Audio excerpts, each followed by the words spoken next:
Good morning all. आज हमारा topic है दृश्यात्मक प्रभाव के लिए आकार, रंग, बनावट और प्रकाश व्यवस्था के संयोजन का चयन। मतलब जो डिस्प्ले है उसको करने के लिए हमें किन किन चीज़ों की ज़रूरत है। प्रकाश का प्रभाव मतलब लाइटिंग, आकार, रंग, बनावट और प्रकाश व्यवस्था के संयोजन का चयन। प्रभाव बनाने के लिए विभिन्न घटक, मतलब जब भी हम कोई डिस्प्ले करते हैं तो उसको प्रभावी और सशक्त बनाने के लिए हमें किन किन चीज़ों का ध्यान रखना है वो हम आज के टॉपिक में पढ़ेंगे। एक रिटेल स्टोर में अत्यधिक आकर्षण प्रभाव पैदा करने के लिए इस्तेमाल होने वाले विभिन्न घटक इस प्रकार हैं। आकार, जो हमारा डिस्प्ले है उसका आकार, साइज। प्रदर्शन का आकार एक मजबूत दृश्यात्मक प्रभाव बना सकता है और बड़ी संख्या में ग्राहकों को आकर्षित कर सकता है। प्रकाश व्यवस्था, उचित प्रकाश व्यवस्था ग्राहकों के व्यवहार को प्रभावित करती है और बड़ी संख्या में ग्राहकों को आकर्षित कर सकता है और उनकी मनोदशा में सुधार कर सकता है। रंग, सही रंग संयोजन का चयन भी दुकान की रूपरेखा में सुधार करने में महत्वपूर्ण भूमिका निभाता है। रिटेलर को एक थीम सुनिश्चित करनी चाहिए और फिर दुकान को सजाने के लिए उचित रंगों का उपयोग करना चाहिए। उदाहरण के लिए रिटेलर आमतौर पर उत्सव के मौक़ों पर अलग अलग रंगों के संयोजन का उपयोग कर सकते हैं। सुगंध, खुशबू भावनाओं को प्रभावित करती है। दुकानों में खुशबू ग्राहकों के लिंग, आयु, सांस्कृतिक पृष्ठभूमि और अन्य जनसांख्यिकीय कारणों के अनुसार होनी चाहिए। बनावट, स्पर्श, ग्राहक खरीद करने से पहले उत्पाद को छूकर देखना पसंद करते हैं और प्रदर्शन सुलभ हो और ग्राहकों को उत्पाद को आसानी से महसूस करने की सुविधा उपलब्ध होनी चाहिए। रिटेलर को ग्राहकों के मन में दुकान की आकर्षक छवि बनाने के लिए इन घटकों के सही संयोजन का उपयोग करना चाहिए। उदाहरण के लिए कई घटकों का इस्तेमाल करने से ग्राहक प्रभावित होते हैं और उनकी ये मनोदशा को सुधारने की वजह बिगाड़ भी देते हैं। इसलिए हमें हर चीज़ का ध्यान रखना चाहिए। जैसे आप किसी भी बड़े रिटेल स्टोर में जाएंगे तो उसका क्या होगा, एक थीम होती है, कलर होती है। जैसे मान लीजिए अगर आप शॉपर स्टॉप जाए तो उनकी क्या थीम है, ब्लैक एंड वाइट। अगर आप लाइफ स्टाइल जाएंगे तो उनकी क्या थीम है, ग्रीन। इस तरीके से अलग अलग स्टोर्स की अलग अलग थीम्स होती है, तो वो अपनी कलर थीम के अकॉर्डिंग ही उनकी पहचान मार्केट में बन जाती है, उनकी ब्रांडिंग मार्केट में बन जाती है। विवेकपूर्ण तरीकों से घटकों का उपयोग करना, रिटेलर को अलग अलग दृश्य घटकों का उपयोग करना चाहिए ताकि वे अन्य घटकों के प्रभाव को कम ना करें या बाधा ना डालें। उदाहरण के लिए दुकान में बहुत ज़्यादा या अलोकप्रिय खुशबू का उपयोग ग्राहकों का ध्यान वास्तविक उत्पादों से हटा सकता है। मतलब ऐसी कोई बहुत ज़्यादा तेज वाली खुशबू नहीं लगानी चाहिए, दुकान के अंदर फैलानी नहीं चाहिए, जिससे कि कस्टमर का ध्यान वास्तविक प्रोडक्ट से हटकर दूसरी चीज़ों पर चला जाए। अतः प्रत्येक घटक उचित मात्रा में इस्तेमाल किया जाना चाहिए। मतलब हर चीज़ की क्या है, उचित मात्रा निर्धारित करनी चाहिए और उसी के अनुसार उसका उपयोग किया जाना चाहिए। डिस्प्ले के दृश्यात्मक प्रभाव का मूल्यांकन, अगर ग्राहक रुझान और बिक्री में स्पष्ट वृद्धि हुई है तो रिटेलर दुकान में इस्तेमाल किए गए दृश्यात्मक प्रभाव के असर का मूल्यांकन कर सकते हैं। कर्मचारी खुद प्रदर्शन के दृश्यात्मक प्रभाव की सराहना करने में सक्षम होना चाहिए। मतलब जो भी डिस्प्ले हमने लगाया हमें खुद उसका मूल्यांकन करना चाहिए, एक दूसरे से पूछना चाहिए, पता करना चाहिए कि उसके अंदर क्या कमी है और हम और बेटर कैसे कर सकते हैं और उसमें कुछ अच्छा हम कैसे कर सकते हैं। ये एक दूसरे से हमें सलाह सजेशन लेता रहना चाहिए। केवल एक विशेष कोण में नहीं बल्कि सभी दिशाओं से प्रदर्शन प्रलोभक और आकर्षक दिखने चाहिए। अधिक दृश्यात्मक प्रदर्शन बनाने के लिए कर्मचारियों को दृश्यात्मक प्रभाव पर चर्चा करनी चाहिए, आपस में बातचीत करके समझना चाहिए और सभी तरीके से, सभी एंगल से हमने जो डिस्प्ले बनाया उसे देखना चाहिए और समझना चाहिए कि उसमें कोई कमी तो नहीं है या फिर हम इससे बेटर कैसे कर सकते हैं। उदाहरण के लिए प्रदर्शन के दृश्यात्मक आकर्षण के संबंध में सहयोगियों से सुझाव लें। दृश्यात्मक प्रदर्शन की प्रभावशीलता पर सहयोगियों और अन्य कर्मचारियों से नियमित रूप से प्रतिक्रिया लेनी चाहिए। ग्राहकों के आने और प्रदर्शन तैयार होने के बीच के अंतराल की पहचान करने और समायोजन करने में मदद मिलेगी। इसके अलावा रिटेलर को यह भी सुनिश्चित करना चाहिए कि प्रदर्शन का निर्माण और रचना संगठन के नियमों और शर्तों के अनुपालन से तैयार की गई है। यह निम्नलिखित उदाहरण के माध्यम से प्रदर्शित किया गया है। जब क्रिसमस आता है तब दुकान के समय दृश्यात्मक प्रभाव को बढ़ाने के लिए retailer store props, Santa Claus, Christmas tree, गुब्बारे, घंटी और तोहफे इस तरह की सामग्री का उपयोग करके एक उत्सव जैसा और शानदार माहौल बनाने के लिए प्रयास करते हैं। जब आप देखते हैं क्रिसमस आती है तो आप जब भी कभी किसी बड़े रिटेल स्टोर पर जाएंगे तो देखेंगे वो लोग क्रिसमस की एक अलग ही तैयारी करते हैं, जिससे आप देखते हैं कि ये भारत का ऐसा बड़े किसी प्रतिनिधि समूह का प्रतिनिधित्व नहीं करता। ये त्यौहार कई ऐसे राज्यों में जहाँ पर कि क्रिश्चियन कम्युनिटी की बहुत कम संख्या है, फिर भी आप वहाँ देखेंगे कि इस उत्सव के लिए लोगों में भारी उत्साह देखा जाता है। उसका कारण क्या है कि मॉल्स में, दुकानों में बहुत अच्छा माहौल क्रिएट किया जाता है इस त्यौहार को लेकर, जिससे लोग ज़्यादा से ज़्यादा आकर्षित होते हैं और क्रिसमस मनाने या क्रिसमस की तैयारी देखने मार्केट में निकलते हैं और फिर वहाँ शॉपिंग करते हैं। प्रदर्शन के लिए स्वास्थ्य और सुरक्षा संबंधी दिशा निर्देश की रिपोर्टिंग। जब भी अब ये हमारा एक और टॉपिक आज स्टार्ट हो रहा है, इसका नाम है प्रदर्शन के लिए स्वास्थ्य और सुरक्षा संबंधी दिशा निर्देश की रिपोर्टिंग। जब भी प्रदर्शन से संबंधित किसी भी समस्या का समाधान करना पड़े तो कर्मचारियों को तुरंत दुकान प्रबंधक से संपर्क करना चाहिए, मतलब जो स्टोर मैनेजर है उससे संपर्क करना चाहिए। यदि ग्राहक प्रदर्शन से संबंधित समस्या की रिपोर्ट किसी भी कर्मचारी को करते हैं तो अविलंब दुकान प्रबंधक को सूचित किया जाना चाहिए। कर्मचारियों और ग्राहकों द्वारा बताए गए मुद्दों को सुलझाने के लिए दुकान प्रबंधक को तत्काल सुधारात्मक उपाय करने चाहिए। मान लीजिए कोई कस्टमर ने कोई आपको प्रॉब्लम बताई है तो आपका क्या कर्तव्य है कि यही कि आपको स्टोर मैनेजर को उसके बारे में सूचित करना चाहिए और उन्हें बता देना चाहिए। और सभी प्रदर्शन संबंधी मुद्दों की रिपोर्टिंग के चरण इस प्रकार है। इसमें क्या होते हैं, चरण होते हैं। इसमें सटीक समस्या को ध्यान से सुने और समझे। पहले कस्टमर ने क्या समस्या बताई है उसे सुने समझें, उसके बाद शिकायतकर्ता से अनुबंध बनाने के लिए उसकी स्थिति के साथ तुरंत सहानुभूति दर्शाएं।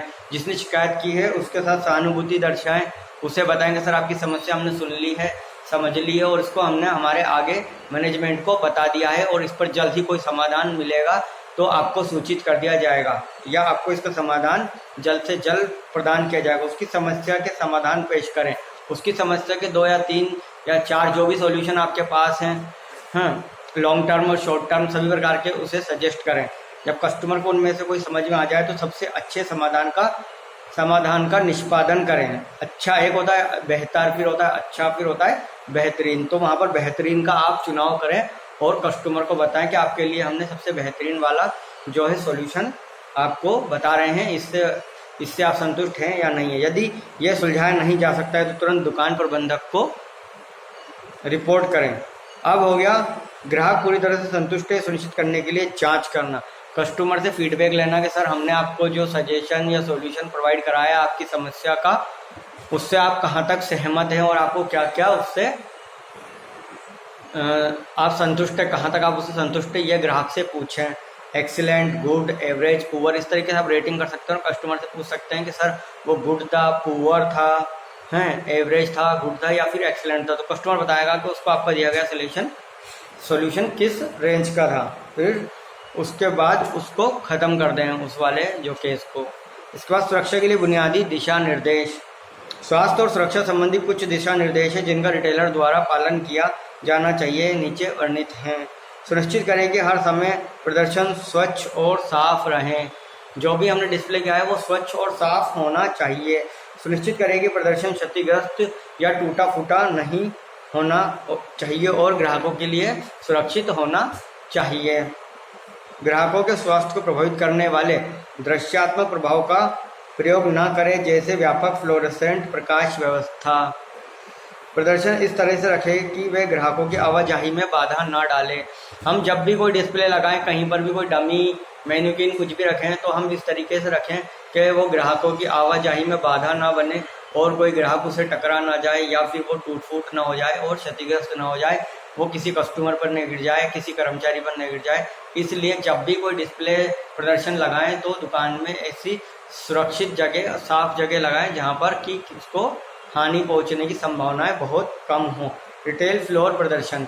जब भी हम फ्लोर पर देखते हैं कि हम फ्लोर पर ही बहुत सारे प्रदर्शन लगाए रखते हैं, रिटेल फ्लोर प्रदर्शन से अधिक पाने के लिए सुविधाओं को ध्यान में रखें। योजना बनाएं। आप क्या बेचना चाहते हैं। जब भी आप फ्लोर पर डिस्प्ले करना चाहते हैं तो सबसे पहले सोचें कि आपको क्या बेचना है और कौन सी पिक्चर और प्रॉप्स उसे अच्छी तरह से प्रदर्शित कर सकते हैं, इसका निर्धारण करें। इस आधार पर आप योजना बना सकते हैं, उसके लिए अत्यंत उपयोगी हो सकती है। आप जब भी फ्लोर पर डिस्प्ले करें तो सबसे पहले ये सोचें कि आपको क्या बेचना है। फ्लोर पर मान लीजिए अगर आप हैंगरील पर कुछ लगा रहे हैं तो हैंगरील पर आप क्या लगा सकते हैं। हैंगरील पर आप शर्ट्स लगा सकते हैं, ट्राउजर्स लगा सकते हैं, टी शर्ट लगा सकते हैं। तो हैंगरील और हैंगर पर, ब्राउजर पर आप सबसे ज़्यादा क्या वो चीज़ें लगा सकते हैं जिनको आप हैंग कर सकते हैं। इसलिए ऐसे चीज़ों का चयन करें जो आप हैंग करके सेल कर सकते हैं। तो फ्लोर पर लगाने के लिए सबसे बेटर क्या है, हैंगर करने वाली चीज़ें हैं। फिर आता है एक थीम बनाए। एक अच्छा प्रदर्शन पढ़ने के लिए आसान कहानी बताता है। अगर दृश्य संदेश स्पष्ट नहीं है तो ये अपठित, अनदेखा और अगोचर रह जाता है। जब भी कोई डिस्प्ले करें तो एक ऐसी थीम पर कार्य करें, उस थीम के अकॉर्डिंग ही डिस्प्ले करें। इस गलती से बचने का सबसे अच्छा तरीका है कि अपनी दुकान में फ्लोर प्रदर्शन के माध्यम से दिखाई जा सकने वाली एक थीम की स्थापना करें। रंग, अवधारणा, प्रकाश व्यवस्था, खुशबू और संगीत, ये सब एक सुसंगत थीम के लिए योगदान कर सकते हैं। जब भी आप कोई डिस्प्ले लगाएं तो उनमें किन किन चीज़ों का ध्यान रखें। प्रकाश व्यवस्था सही होनी चाहिए, खुशबू हल्की हल्की भीनी भीनी खुशबू और हल्का मधुर संगीत वहाँ चल रहा होना चाहिए, जिससे कि ग्राहक का एकदम से खरीदने का मूड बन जाए दुकान में आते ही। नियमित रूप से ताज़ा करें। अक्सर अपने फ्लोर प्रदर्शन को ताज़ा करें, बदलते रहें। फ्लोर पर जो भी आपने डिस्प्ले लगाया उसे बदलते रहें, चेंज करते रहें, जिससे जब भी कस्टमर आए तो उसे लगे कि आपके यहाँ पर कोई नया मर्चेंडाइज आया है और आपने उसे डिस्प्ले किया है। संदर्भ पर विचार करें। प्रदर्शित वस्तु का चयन करते समय अपने मौजूदा उत्पाद की सूची और ग्राहक व्यवहार के बारे में सोचें। आपने जो भी डिस्प्ले लगाया है उससे कस्टमर कितने आकर्षित हो रहे हैं, नहीं हो रहे, ये पता लगाएं और ध्यान रखें कि ग्राहकों के अनुसार है या नहीं। प्रदर्शन साफ और सरल रखें। स्पष्ट लग सकता है लेकिन सादगी अक्सर अनदेखी की जा सकती है। सुनिश्चित करने के लिए समझ लीजिए कि सभी वस्तुएं स्पष्ट रूप से दिखाई दे रही हैं, आकर्षण तरीके से प्रदर्शित की गई और ग्राहकों की पहुंच के भीतर है। प्रदर्शन के आसपास भीड़ भाड़ ना रखें और उत्पाद के बारे में जानकारी प्रदान करने के लिए आसानी से दिखने वाले साइनेज का उपयोग करें। सुनिश्चित करें कि कर्मचारियों को प्रदर्शन को साफ, सुनियोजित और धूल से मुक्त रखने के लिए प्रशिक्षित किया जाए। मतलब जब भी आप कोई डिस्प्ले लगाएं तो ध्यान रखें कि उसके आसपास गंदगी ना हो, वो धूल मिट्टी में ना हो रहा हो, उसकी साफ़ सफाई नियमित रूप से की जानी चाहिए और प्राइस जो है वो दिखती हुई होनी चाहिए। उसके लिए आप वहाँ साइनेज का प्रयोग कर सकते हैं। साइनेजेस लगे होने चाहिए। हाँ, कोई डिस्काउंट चल रहा है, ऑफर चल रहा है तो उसका साइनेजेस भी वहाँ पर होने चाहिए। और जो हमारे जितने भी कस्टमर केयर एसोसिएट पूर्ण रूप से प्रशिक्षित होनी चाहिए। जो भी हमने डिस्प्ले लगाया है वो मर्चेंडाइज हमारे पास फ्लोर में सभी साइज सीक्वेंस सेट में अवेलेबल होना चाहिए, जिससे कि ग्राहक मांगे तो ऐसा ना हो कि हमें सारे साइज ख़त्म हो गए और हमें क्या करना पड़ रहा है, हमने जो डिस्प्ले लगाया वहाँ से हमें हटाकर देना पड़ रहा है। तो ये आपकी जिम्मेदारी बनती है कि आप इस चीज़ का ध्यान रखें कि जो भी मर्चेंडाइज हमने डिस्प्ले पर लगाया है वो हमारे पास फ्लोर पर पूर्ण संख्या में उपलब्ध होना चाहिए, सभी साइज सेट में उपलब्ध होना चाहिए और उसका और स्टॉक एडवांस में मंगा के गोडाउन में तैयार रखें। अगर वहाँ पर भी ख़त्म हो जाए फ्लोर से तो गोडाउन से रिप्लेनिशमेंट किया जा सके। और ग्राहक को सभी चीज़ें सही तरीके से समझा कर दी जानी चाहिए, जिससे कि वो एक्सचेंज लेकर ना आए। ग्राहक को सभी डू एंड डोंट्स बता देने चाहिए, जिससे कि वो कोई गलती ना करें हमारे प्रोडक्ट से रिलेटेड। अगर हमें कस्टमर को कोई जानकारी देनी है, कोई डेमो देना है तो वो भी उसको बता दें। कस्टमर को सही और जानकारी दें कि उसका कैसे प्रयोग करना है, किस प्रकार से प्रयोग करना है वस्तु का, हमारे प्रोडक्ट का। इस तरीके से ग्राहक को हर चीज़ की पूर्ण जानकारी दें और ध्यान रखें कि ग्राहक की कोई भी समस्या हो उसका समाधान पूर्ण रूप से उसी समय कर दिया जाए, जिससे कि कस्टमर हमें कॉल करके या स्टोर में दोबारा आकर हमारा और खुद का टाइम वेस्ट ना करे।